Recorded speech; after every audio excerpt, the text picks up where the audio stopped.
Okay. Hello, everyone. Okay.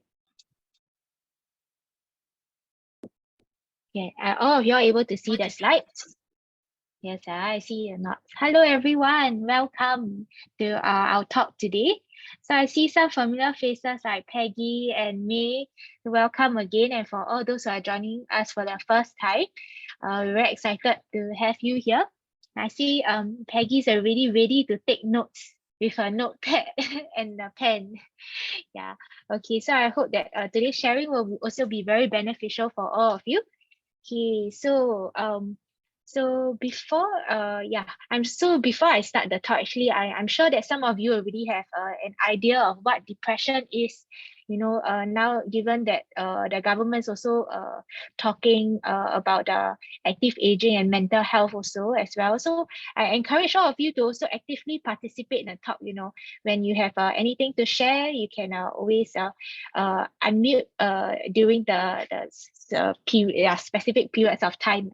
Okay, so before we begin the talk, we also need your help to mute your microphone while we are speaking, so to prevent any disruption. So you can also unmute your mic when you're answering questions, or also at the Q&A at the back. And for those of you who have any questions, you can also choose to place them in the chat box as well. So we also hope to see all of your faces. So you can turn on the video if it's possible. And also just to let you know, like all the previous sessions, this session will be recorded as well and will be uploaded on the Radima Silverclick Facebook. Okay, so just a brief introduction to myself. I am Josephine. So nice to meet you if it's the first time meeting you today. And so I mainly focus on community outreach to identify the needs of the community and also provide service linkages for them. Okay, so a disclaimer that today's presentation is for informational purposes only and should not be considered as a medical or professional advice. So it's always best to consult your doctors based on your individual conditions. Yeah. Okay, so for today's session, so we'll first introduce what depression is, followed by going through some of the risk factors of depression. And next, we'll talk about the signs and symptoms. So how you can actually identify maybe your friends or actually people around you that may show some signs and symptoms of depression. And also lastly, the coping with depression part. Yes. Okay, so what is depression? So it is a mental health condition that affects the way a person thinks, feels, and behaves. So actually, there are three components to it. So how you think, how you feel, and actually how your actions.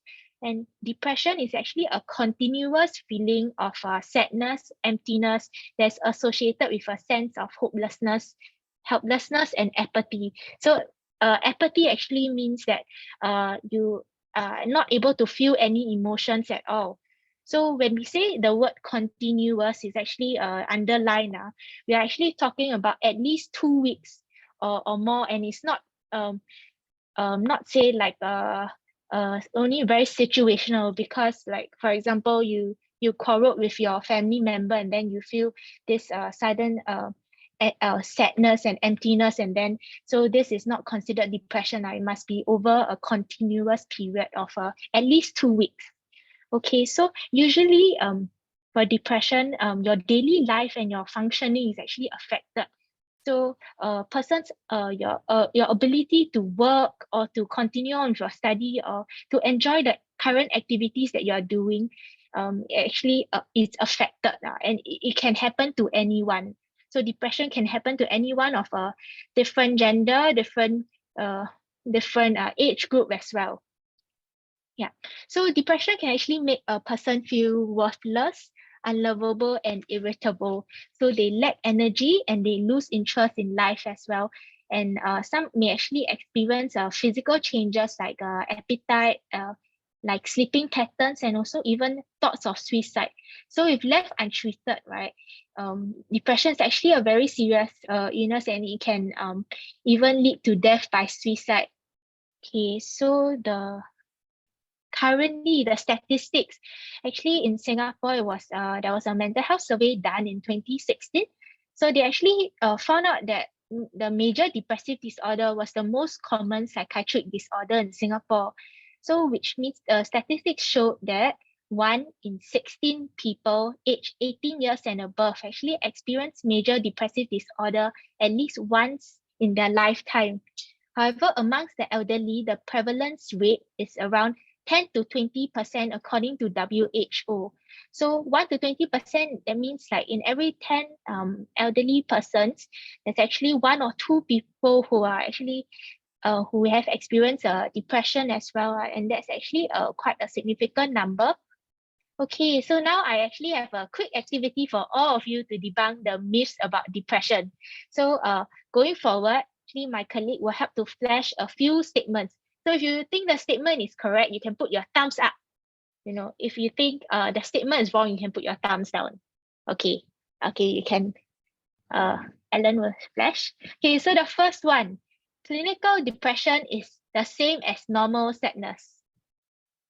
Okay, thumbs up or down? Okay, let me see whether I can see everyone. Okay, so this only works for all those that I can see the videos of. So for all of y'all who I can't see the video, maybe you want to type in or type in the chat. Oh, I see a lot of thumbs down. Yes. Ruth, I see a thumbs down. Peggy, I see thumbs down. And also Mr. Your phone your account is V40. Thank you. Yes, I can't really see your name. I also saw a thumbs down. Okay, anyone? Okay, May Wang actually reacted a thumbs down also as well.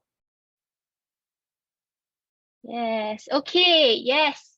I think everyone is actually correct. So this depression is not normal sadness. So feeling sad is a normal emotional response to stresses. For example, when things happen, like, for example, you just quarrel with your family member, it is a normal reaction, a normal human reaction to feel sad. However, it is not normal when these intense feelings actually last for more than 2 weeks, and then after that start to affect your life and your daily activities going forward. Okay, the next one. Yes, okay. Depression is not a real illness. It is a sign of personal weakness. Okay, thumbs up or down. Yeah, Ruth down. Peggy also down. Thumbs down. Okay. Oppo Reno 5Z. May I know what's your name? Okay, sorry, I cannot really see your name, but yes, I saw your thumbs down. Okay. 212. Oh, Lou. Lou says thumbs up. Okay, so thumbs up. Okay, Ken, let's review the answer. Okay, so it's actually down. So depression is really considered as a real mental illness according to the WHO, and it's also not a sign of personal weakness. So depression is really a mental illness caused by biological, psychological, and social factors.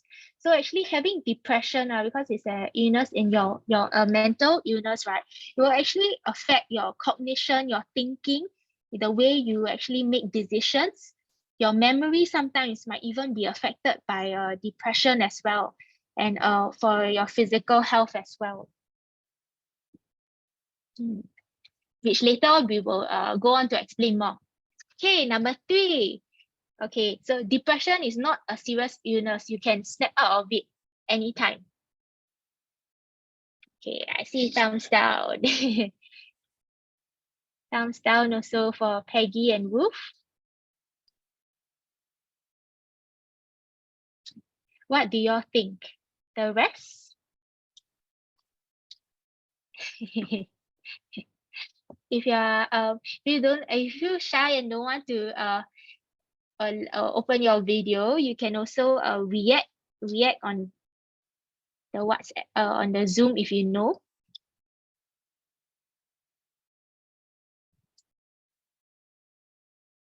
Yes, okay, I see more thumbs down. Okay, so actually you can review the answer. So depression can be a serious illness. Okay, so it is not easy for someone with depression to actually snap out of it so easily without treatment.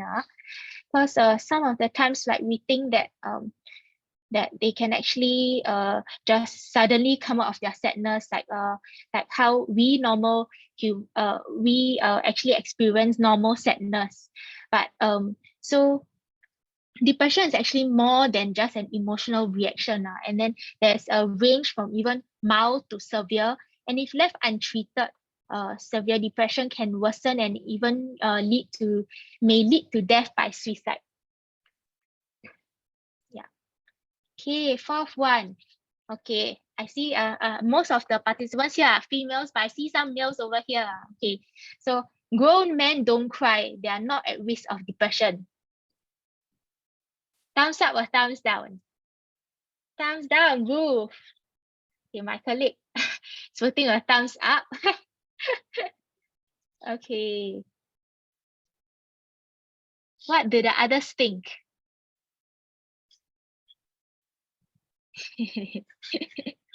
Any opinions or not? Thumbs up or down? Okay, still thinking. Thumbs up. I see some thumbs up. Okay, let's review.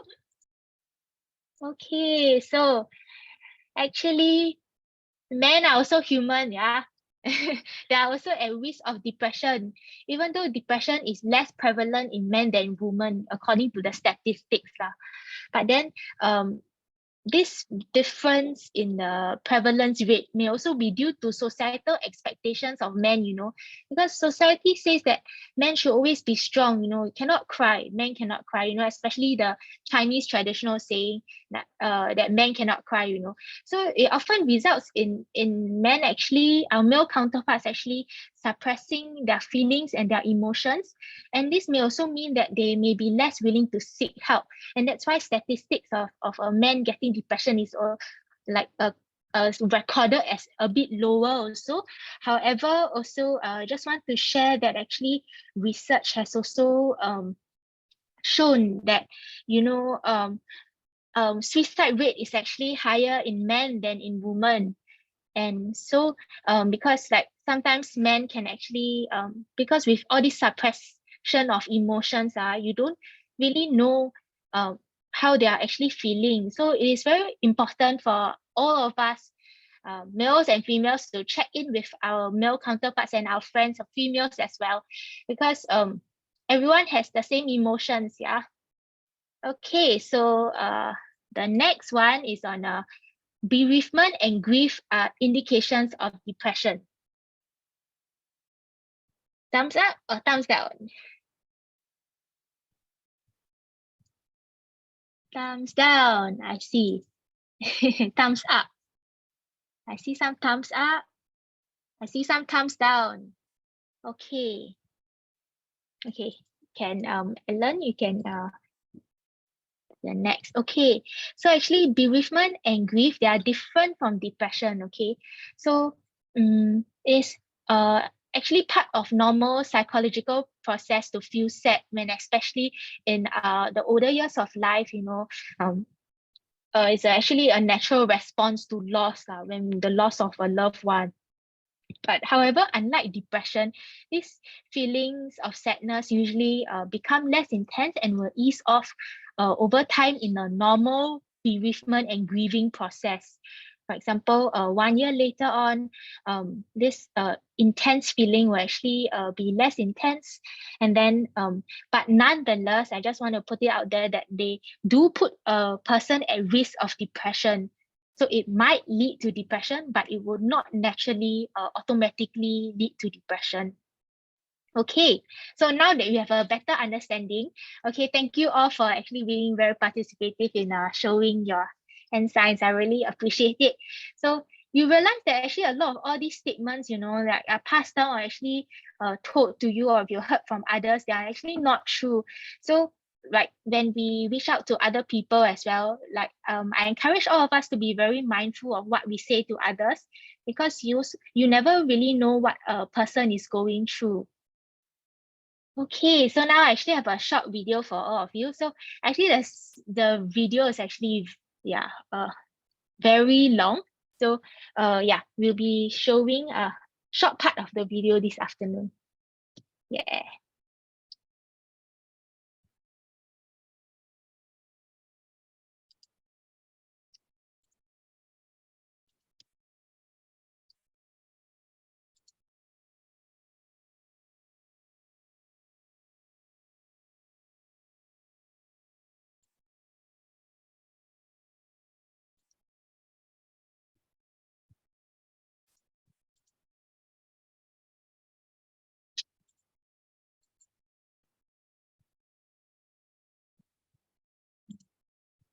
Okay, give us 1 minute.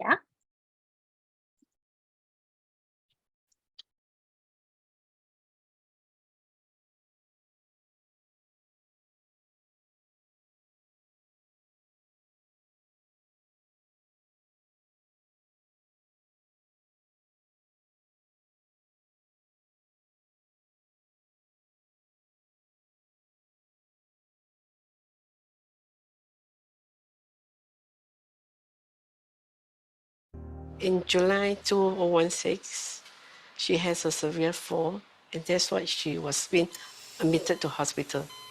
In the hospital, she was shouting, biting, and even want to fight the nurses. Then she also got one stage, she also say she wants to commit suicide. 有冇嘢問醫生啊？你自己冇咩藥㗎咯。我想問下你喎，近排覺得點樣啊？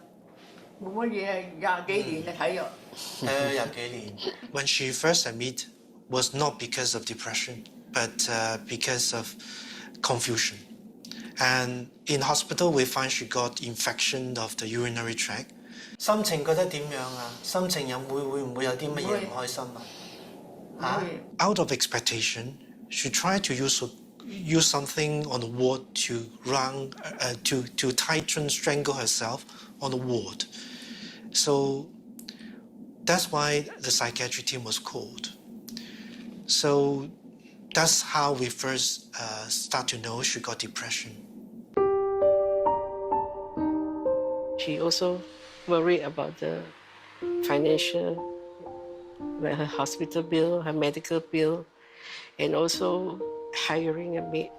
咩都唔使長得咁老啦，又唔係為錢嚟煩惱，有得食咪食，有一餐就食一餐。係。That's the main issues that I think she's more worried about. It's a burden to the children.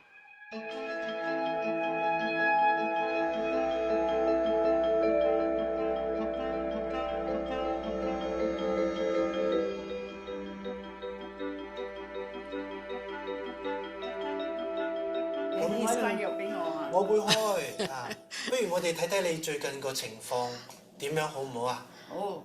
睇睇你嘅手點樣嚇？OK， 放鬆，俾我嚟喐下，俾我喐。放鬆啊，睇醫生同你睇。She has memory problem, also memory and mood problem at the same time. 試下呢一隻呢一邊。90歲啦。And because of that, we know we have been dealing with not just depression, but dementia as well in this case. It is very common in elderly who are having dementia to present with depressive features. The other way around is also true. Our brain is one organ, so all the functions are actually somehow linked. So you might think memory and mood may not be that related to each other. But in elderly, this is often how they present. The outside cortex of the brain is where we sense all the feelings.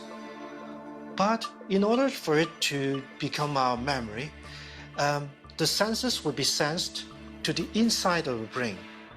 So inside of it is a system called the limbic system, where all information from outside will be processed.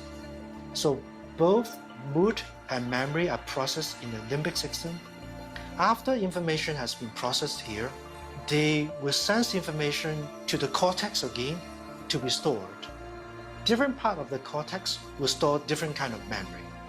Like the prefrontal cortex will remember certain things, something related to the mood.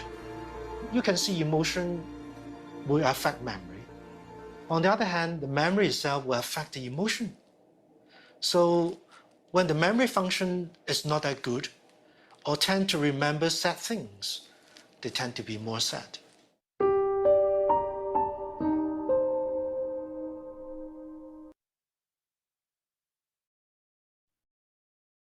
Okay, thank you, Alan. Okay, so that was just a tiny insight into Madam Sui's life. So someone who is actually living with depression, and actually in the video, the doctor actually shared that Madam Sui also has a dementia, and as all of you, some of you who have attended our previous talks, the two most common mental health issues in the elderly population is actually dementia and depression. Okay, so like what the doctor actually mentioned just now, because both they are related to the brain, so our cognitive functioning, they are all interconnected. And sometimes it might be also confusing to differentiate the two of them. For example, sometimes when this when to differentiate between whether this senior actually has dementia or depression. So actually we have this table over here for you to show you some of the differences that you can actually take note.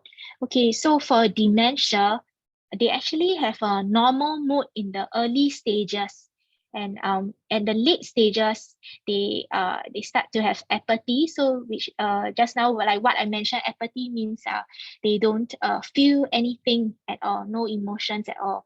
But for depression, it's generally low mood. Okay, so the next one is that persons with dementia actually they get easily confused and very disoriented with the surroundings and the time.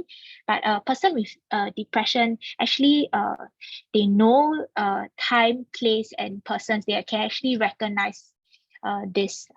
Okay, so the next one is that for dementia, persons with dementia, they actually struggle with short-term memory. But for individuals with depression, their memory is not they do not have any problems with that, but what they have problems with is difficulty concentrating.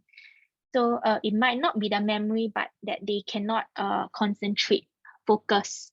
Okay, so for the next one, persons with dementia, in terms of writing, speaking, and also their language, their understanding conversations, they are actually having problems with that. But for persons with dementia, all these are slowed down, but they are not impaired. So they actually functioning is still still there. And for the last one, persons with dementia don't notice or seem to care about memory problems because they actually don't know that they can't remember things. Yeah. But for depression, let's say if they start to have memory problems and confusion, this person will actually notice and actually worry about it. Okay, so of course, like what the doctor said, it's also possible where seniors have both dementia and depression at the same time, and it is not and it may be quite common in the elderly population. Okay, so now I'll just bring you through some of the risk factors of depression. Okay, so I'd like to bring it to you all with three aspects, okay? The biological part, the psychological part, and the social part. Okay, so some of the words may be quite small, but I'll actually go through every point, so don't worry. Okay, so for the biological factors, right? For example, as we age or grow older, our hormones will actually change accordingly. Yeah, so then this will affect our mood as well. Then sometimes when we have chronic conditions or acute conditions, And this might actually affect the way that we view things. If some of us who have a very severe pain and chronic pain that never seems to go away, of course, it will also affect your mood as well. And then sometimes your medication, some medication may actually have side effects that will lead to mood changes. And then for some other seniors who actually may engage in substance abuse. So these substances will actually make changes in our body that we don't know about and might actually affect the mood.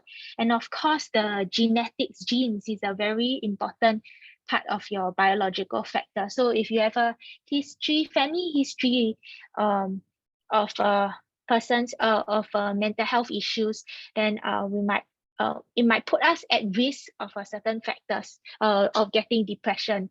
But actually, biological is just one part of it. So it doesn't mean if that you have the genes means that you definitely have it, because our psychological aspects and our social aspects will actually, that if you make changes to it, you might actually reverse this, and lower this risk of getting depression. Okay, so for the psychological and social, I will actually link them together because they are very much interlinked. So usually, what factors actually increase the risk of depression? One of them is major life changes. For example, like a recent bereavement, such as a loss of spouse, family members or friends that are very close to you. And then retirement is actually one risk factor, something that might put you at risk because sudden loss or reduction of income. Some of them so used to working, Monday to Friday, morning to evening, or even some of them, some might work even morning to night as well. So you're so used to working that suddenly with when you retire, there's actually suddenly you feel like life is meaningless, because your identity is at your job. Your identity is as an employee for your company. Yeah, and also okay, so sometimes with the different conditions might actually affect your mobility as well. So sometimes seniors may have to sit on a wheelchair because due to mobility issues. And sometimes may have to rely on their family members, and this loss of independence, always have to rely on people. Suddenly from a very independent person, you can walk everywhere. You can even go from west to the east. Then suddenly now you have to rely on someone to actually push the wheelchair for you, then some of them might actually increase the risk of depression because of different mood changes. And also sometimes elderly who are single or widowed without social support actually carry a high risk because usually when anyone who is actually socially isolated without any social support, they are at risk, because humans are very social beings. We actually, even I know very introverted persons, they actually enjoy people's company. And even though they may not like to go down to a big party or anything.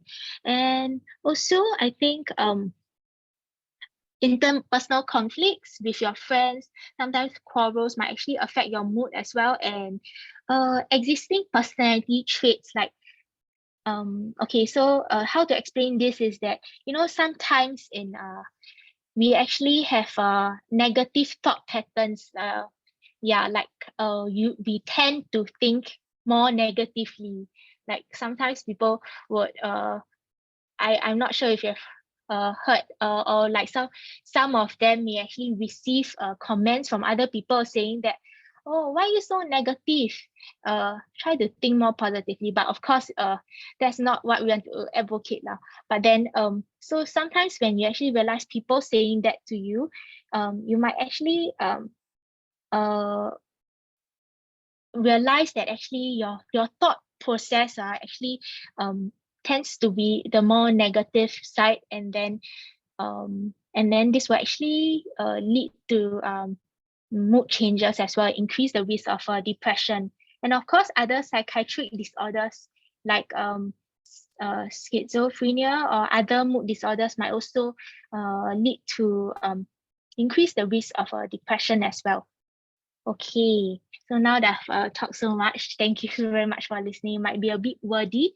Okay, so we continue on from the video earlier on, to have some insight on some of the reasons that Madam Sui actually that might have caused her to develop depression. Yeah. And then after that, I will ask your questions. Okay, so pay attention to this part.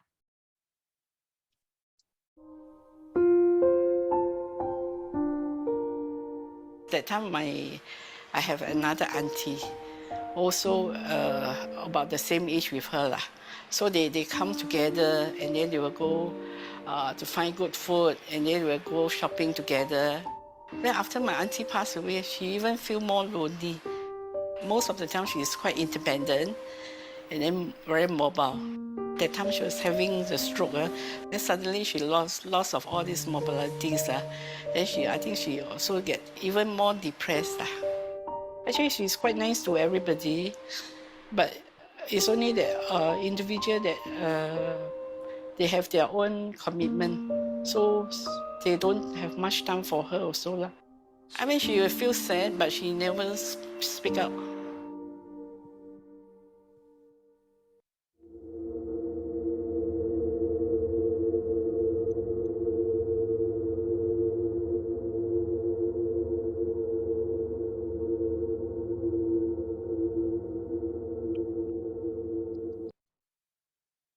Okay, yeah, so this is actually a very long video, and it's actually a very nice and very informative video. So unfortunately, we cannot play it for the whole talk because this duration of the video is almost 1 hour. Yeah, so don't worry. If any of you would like to watch the video at the end of the this talk, we'll actually send over the link so all of you can watch. Yeah, it's actually online. Okay, so next slide. Okay, so this is a recap on the video. So what do you think were some reasons that may have increased the risk of Madam Sui's depression? They actually mentioned a few things. Yes, you can unmute your mic and share.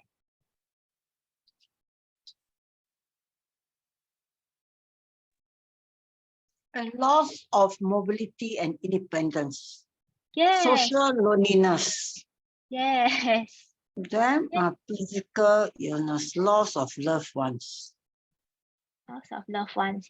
Yes, I think what you have shared, actually, the loss of mobility, actually, Madam Sui actually lost the mobility, and in that sense, lost her sense of independence, and that might have affected her mood very much. And also loss of loved ones. Yes, you mentioned that her actually in the video it was written that her husband actually passed away, and then she also had a sister that she actually went out quite often to go and find good food, but ever since she has passed on, there are changes in her mood and loss of social support as well.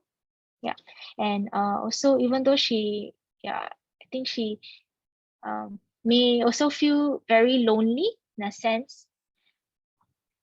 Yeah, thank you very much. Can I get your name? We cannot hear. Janet, is it? Oh no, I'm Sharon. Oh, you're Janet. Okay, Sharon. Yeah. Thank you very much for sharing. Thank you. Okay, so now that you are more aware of all the risk factors of depression, so now we'll move on to an important part on how to identify the signs and symptoms of depression. So yeah, I mean, after this talk, all of y'all will be experts in noticing. Okay, it's very small. Yeah, but I will just go through them individually. Okay, so we'll start from the bottom left. Okay, so then we will go in a clockwise direction. Yeah. Okay, so the first one, bottom left, is actually anhedonia. Okay, sounds very chim, but it's actually the loss of interest in things that you previously found enjoyable. So for example, something that you really enjoy doing, like dancing, and then suddenly it's just a loss of interest in it. And for no rhyme or reason. Okay, so people with depression also experience changes in appetite. So changes in appetite doesn't mean only that it goes both ways. So either an increase or a decrease in appetite, and this will also affect their weight. And also, as I mentioned earlier, there will also be difficulties concentrating on things, and thought patterns would tend to be negative, in a cycle. They tend to ruminate and keep thinking and thinking about something, and that they feel these intense feelings of sadness over a sustained period of time. Okay, so people with depression also tend to be socially isolated. They withdraw away even from their loved ones as well. They used to hang out with their children and all, and then suddenly, if this senior starts to just don't want to hang out with their loved ones anymore, then it might be a sign. And then some seniors actually might even be easily angered, irritated, or like have because of anxiousness, and some might even have a very low energy to carry out day-to-day activities. So for example, a person with depression actually might even find that even waking up and washing up, brushing your teeth, or bathing, they might find that it's too much for them to handle. And this is a very big sign that you might worry about. And lastly, some might actually experience sleep issues, like sleep disturbance. For example, like waking up every 1 hour. Some of them might actually experience insomnia, so they have difficulties falling asleep. And then some may actually even be sleeping too much. There's also a sign. Okay, so for more chronic depression, so they so sorry. Okay, so for more chronic depression, some they might even actually highlight in the red box. They might actually even start to feel extremely negative feelings like guilt or shame, and also might even have suicidal thoughts due to feelings of helplessness and hopelessness.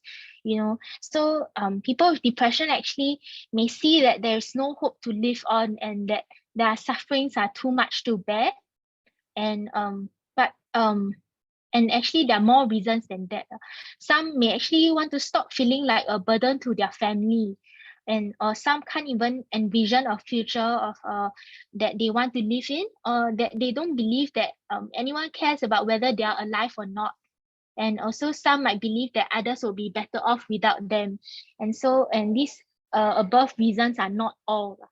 And so most of the time these thoughts are internal and inside their head, and they are not told to the people around them. So when we speak to people, just want to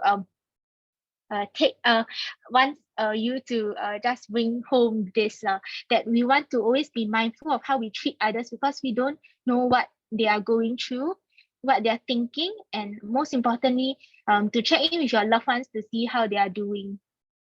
Okay, so if you suspect that an elderly is suffering from major depression, okay, so you can also look out for additional warning signs. So firstly is to when they complain about physical issues, for example, extreme tiredness, aches and pains in their body. So these aches and pains are unexplained, like no cause or reason, not that they fall down or anything, but it's just suddenly, or even memory problems as well. These might be warning signs. And also personal appearance may seem neglected. For example, the person may no longer care about how they look or present themselves. And then lastly, the person medication non-compliance. So person may actually stop taking these medications for their health that they have to take daily, and these are very important warning signs. So now it comes to the part on how to manage depression. Okay, so good news is that depression can be treated, and the treatment process actually usually requires a two-pronged approach. So through counseling and the help of drugs, your medicine. Okay, so for more severe depression, like treatment usually requires medication and electroconvulsive therapy in extreme cases. But there are also other forms of treatment for the milder cases. So I've listed some of these here.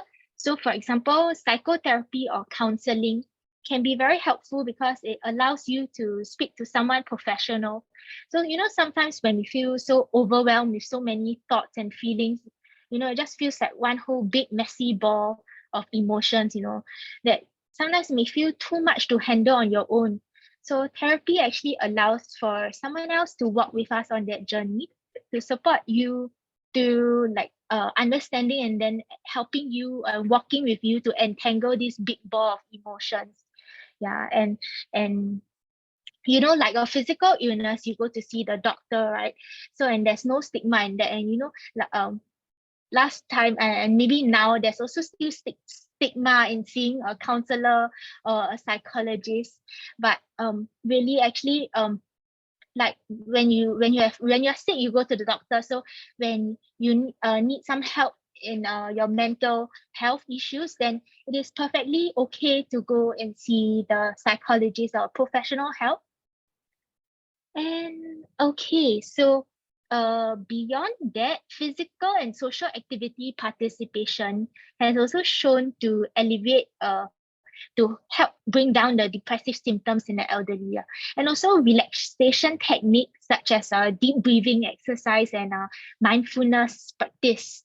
Yeah, so they have also shown to help with depression, depressive symptoms. Okay, so now comes the most important part on how we can do better for the people around us.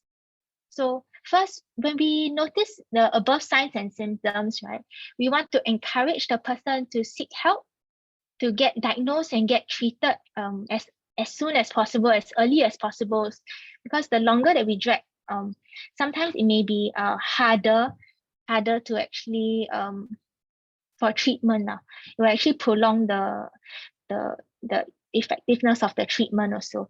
And of course, but we also have to do this tactfully, not suddenly go up to your loved ones, for example, or your friend.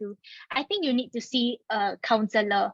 So sometimes they might find it that it's too like why are you why are you so busybody, why are you trying to mind other people's business? But actually we are always coming from a point of care and concern for them. So we want to show them we do this tactfully. So then it's easier to convince them also. So we can always start by showing care and concern for them. Oh, I noticed that recently you've been feeling down, or that I've seen you crying recently, and then I'm concerned about you. Actually current, how are you? And then from then on, then you actually slowly talk to them, and then bring this suggestion of actually seeking help professionally. And so for those who are currently already seeking treatment, we want to encourage this person to continue with the treatment, because usually these treatments are more long-term, then it will be more effective. And also if you feel confident, you can also be the one providing emotional support on top of them going to the counselor. So I'm not trying to ask you to be a psychologist or counselor for your friend, no. But as a layperson, as a friend, as a family member, we can provide support for them to listen patiently without judgment. And and also when we also be very mindful that whatever we say, we want to be realistic. Like for example, she's worried about her financial issues, and then you tell this person that, oh, don't worry about it, because it will be solved. Then then it might just be hard for you to support from there. So we want to be realistic also, and to avoid accusations or blame. So we don't want to blame them for not being able to to snap out of it so easily, because like what I've understand is not so easy to for them to snap out of it as well. Okay, and most importantly, support and also encourage them and to be there for them. Yeah. And then also can encourage them to join physical and social activities, because it might actually help with mood as well. Okay. Okay, so actually we have a short video for a guide for caregivers currently. You don't have to say who you are, but let's say if you are caregiving for and your loved ones who have depression, or actually you know of friends, these are some guidelines that you can that we encourage. This video is actually by WHO. Video. That's a quick one. Yeah.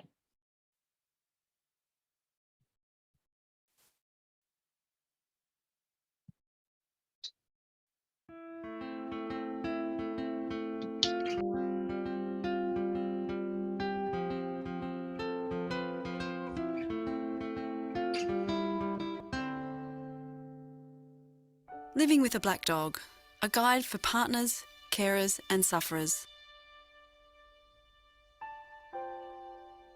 What not to say or do. You may well be right when you say, it's all in your head, but don't say it. Leave that up to the professionals. Be a man. This certainly doesn't help, especially if they are one already. Depression is an illness, not a sign of weakness.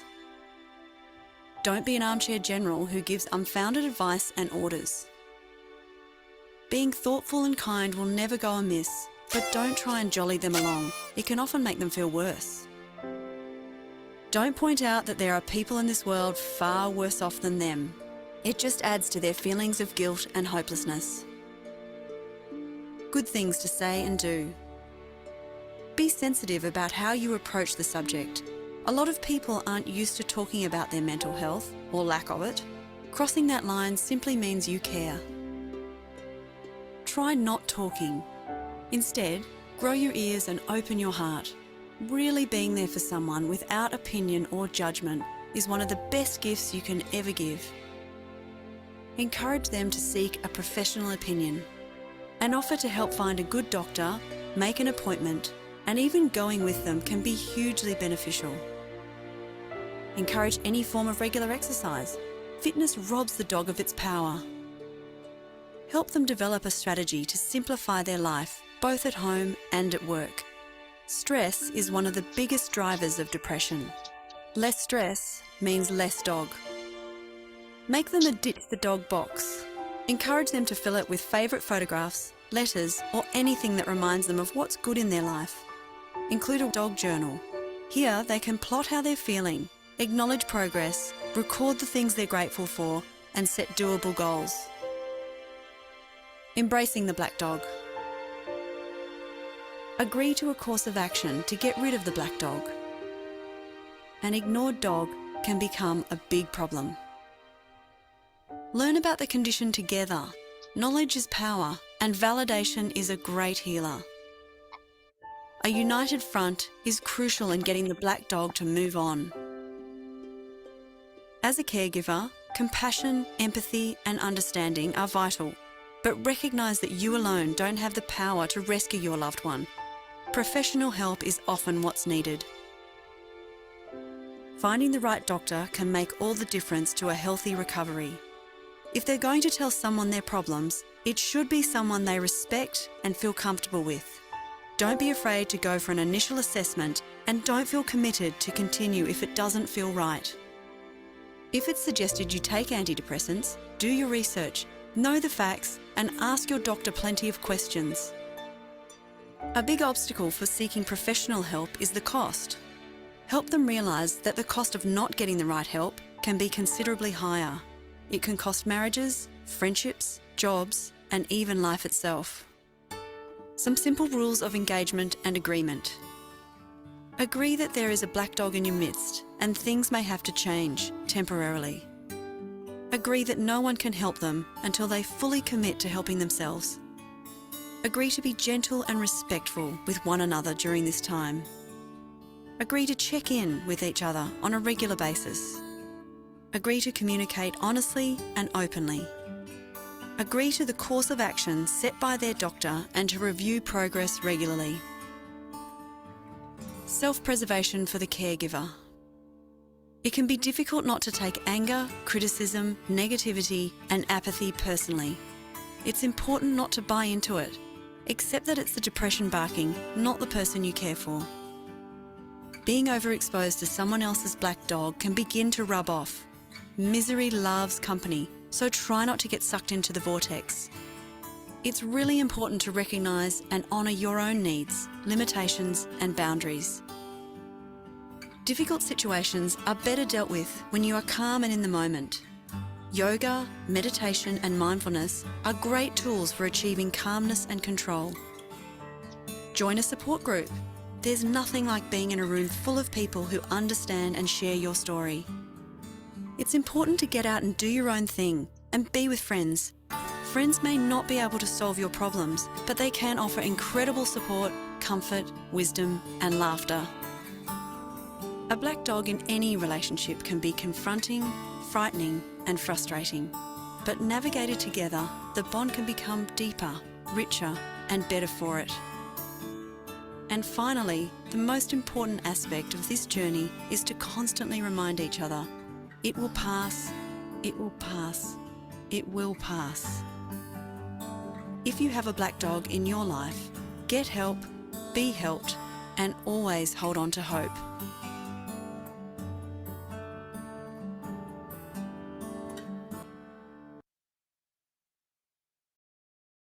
Yes, okay. So actually, that's a very nice video to remind all of us, not only for this video is not only for caregivers, but also for all of us, like we can always use the tips that they have provided also. Okay, so I'm coming to the end of my presentation. So wait, the slide before that actually says that old age is not a disease, you know. So we want to encourage all of you to always continue to live actively. So it's actually an investment, you know, because we always like to invest in things. Why not invest in our health, right? So investment in social participation, the benefit is that you'll be connected to your friends, your social community, and then this will actually help to strengthen our mental well-being, and our returns will be good health, physical and mental also. Yes. Okay, so come to the end of our talk. Thank you very much. So for any of you who have questions, y'all can proceed to ask, and then but first we just want to take a photo of all of us together. So if it's okay, you can turn on your video and see your beautiful smiles.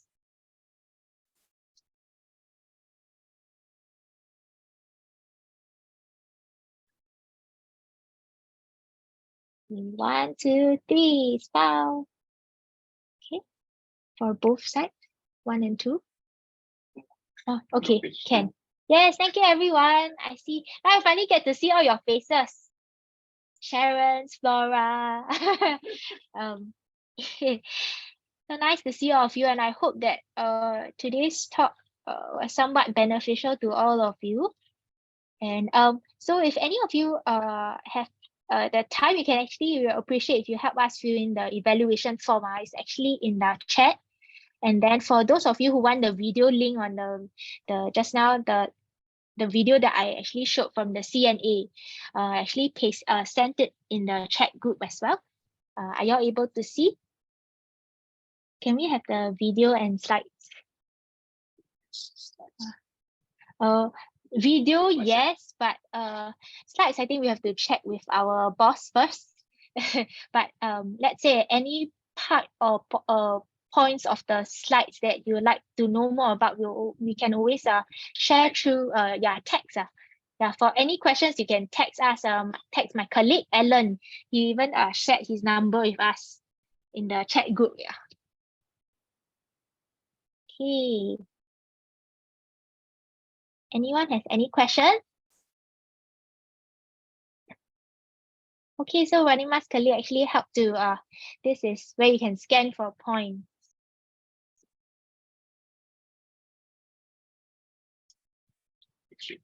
Yeah.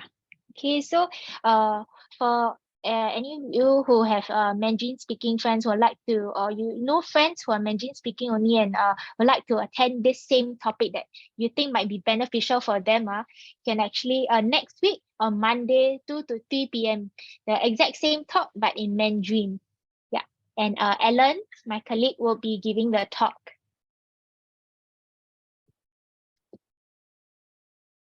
Yeah.